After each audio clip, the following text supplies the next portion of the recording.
Sir அது கட்சியே இல்லை. அது கட்சியே இல்லை. சனிக்கிழமை சனிக்கிழமை ஒரு கும்பல் கூடுது. அது எல்லா இடத்துலேருந்து அந்த கும்பல் அந்த இடத்துக்கு வருது. சரியா? என்னென்னா இவர்கள்ட்ட ஒரு முழுமையான ஒரு அமைப்பு முறையே இல்லை. நான் சொல்கிறீங்க எவர் வேண்டுமானாலும் அரசிக்கலாம் கார்த்திக். நீங்கள் வரலாம், நான் வரலாம், அந்த கேமராமேன் அண்ணன் வரலாம், யார் வேணாலும் வரலாம். ஆனால் வரும் பொழுது அதற்குரிய அமைப்பு நீங்கள் வச்சுருக்கீங்களா?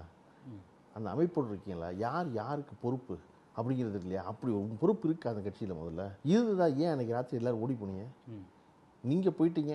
நீங்கள் வந்து தமிழ்நாட்டில் வந்து நீங்கள் வந்து நின்னீங்கன்னா எல்லோரும் தடுமாறிடுவாங்க, கூட்டம் கூடிடுவாங்க, அடுத்த வேலை பார்க்க முடியாது. அதனால நீங்கள் போயிட்டீங்க.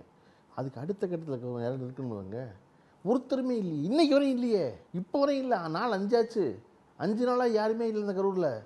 அப்போ அதுக்கு ஒரு அமைப்பே இல்லை, ஒரு கட்சியே இல்லை. அது சும்மா ஒரு படம் காட்டுறாங்க சனிக்கிழமை சனிக்கிழமை வந்து. அதனால் நீங்கள் வந்து அதை ஒரு முக்கியமாக எடுத்துக்கிட்டு இவர்களை தான் ஒரு பேச்சுக்குள்ள வச்சுக்க வேண்டியதே கிடையாது. அவர்கள் ஆற்றக்கூடிய எதிர்வினை இருக்கு இல்லைங்களா சமூக வலைத்தளம்? என்ன எதிர்வினை? கெட்ட வார்த்தை சொல்கிறாங்க. என்ன எதிர்வினை? பெரிய தத்துவத்தை சொல்லிட்டாங்க. இவங்க எல்லாம் வந்து இந்த தத்துவத்தெல்லாம் கேட்டு எதிர்வினையெல்லாம் சொல்லிக்கிட்டு இருக்கீங்க. அவன் கெட்ட வார்த்தை பேசிக்கிட்டு இருக்கான். ஏன்னா அவனுக்கு தெரிஞ்சது அது மட்டும் தான். அதுதான் பயங்கரமா ரீச் ஆகுது. பொறுப்பேற்க வேண்டிய சொல்றீங்க. எப்பவுமே கேளுங்களேன், ஒருத்தர் கெட்ட வார்த்தை சொல்லும் பொழுது நீங்க அதற்கு கோவப்பட்டீங்கன்னா தான் அதில் வெற்றி அடைஞ்தான் அர்த்தம். அவனை கண்டு நீங்கள் முதல்ல பரிதாபப்படணும். எனக்கு நிஜமாவே அந்த பிள்ளைகளை பூரா பார்த்தா பாவமாக இருக்குது. அந்த பசங்களை பூரா பார்த்தா பாவமாக இருக்குது. காரணம் அவனுக்கு ஒன்றுமே தெரியல. அவனுக்கு அவ்வளோதான் தெரியுது. கெட்ட வார்த்தையை அவனுக்கு 4 கெட்ட வார்த்தை மேலே தெரியாதுங்க. இல்லை அது வரிசையாக பேசிடுவானா? கெட்ட வார்த்தையா? சரி, கெட்ட வார்த்தையில வாப்பா, நீ ஒரு பெரிய வொக்காபுலரி புலி, நீ அதில் பேசுவா கண்டினியூஸா. ஒரு கட்டளை வாப்பா, அதில் போய் சொன்னால் வெளியிட்டு வந்துடுவானா? 4 தான் தெரியும்.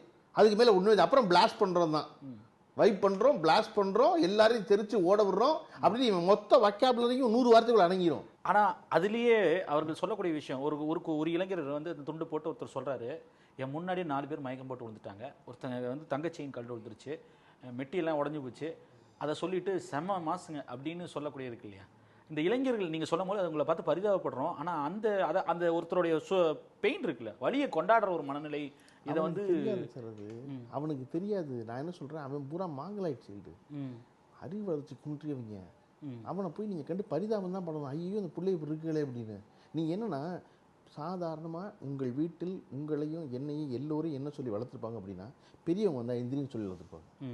ஒரு பேருந்தில், பொது இடத்துல, மருத்துவமனையில் அந்த இடத்துல உட்காந்துருந்தேன்னா உன்னை விட வயதானவர்கள் தான் எந்திரிச்சு இடம் கொடுன்னு சொல்லிப்பாங்க. இன்றைக்கி யாரும் இடம் கொடுக்குறான் பார்க்குறீங்களா?